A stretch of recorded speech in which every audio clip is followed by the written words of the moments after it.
have no comment. As you can see and hear, Chalmers' bankhead had nothing to say to us. I have no comment. But boy, find him on the internet, and the master sage has plenty to say. Look at the educational system today. About education,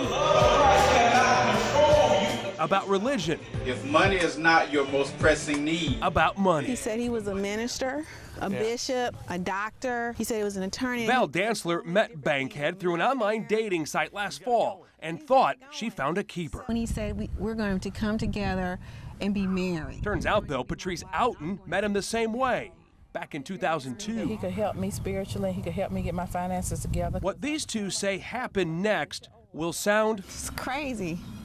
I can't believe I ever even signed it. What they signed was this cohabitation agreement. I haven't seen anything like this. James DeMay is Val's attorney. What he's drafted makes it sound like we're still living in, the 1600s. It's medieval, really. The agreement says Bankhead will rule over the affairs of the home.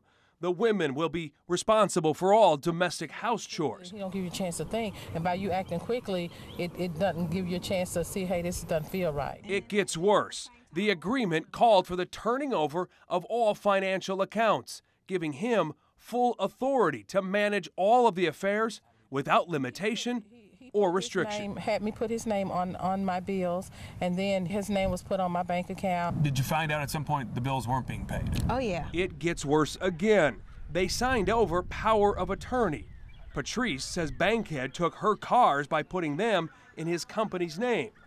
Val was about to lose something else. Yeah, he was going after my house. He moved in, then moved to put the home into a land trust. And you couldn't go into certain rooms at certain times? That's right. And no, it's unbelievable. Are you amazed at how he's able to pull all this off? I am, because the folks that I've come across that have been victimized by Mr. Bankhead are intelligent, they're college educated. Bankhead's videos show lavish homes and cars, but he lives here in Kannapolis. Police say they've heard complaints. No criminal charges have been filed, but he's been busy in civil court. Jamie Bull from WBTV. We found him after an appearance in Mecklenburg County, Had several people talk to us who say you've conned them. I have no comment. where no matter what we asked, we got the same answer. You have no comment? Are you a doctor? I have no comment. How about an attorney? I have no comment. I have no comment. How can I let something like this happen to me? The sad thing is to know that now, all these years later, that it was still happening. You don't want to comment at all about that? I have no comment. Both women have been able to get power of attorney back, but before they did, they figured they lost tens of thousands of dollars each. Val and a third woman who nearly lost their homes were able to get the deeds Bankhead drew up voided with the help of attorney James DeMay. Now, just last week, we set up a profile on a dating website Bankhead has been using. We can tell you he is still online and responding to those who show interest. Brigida?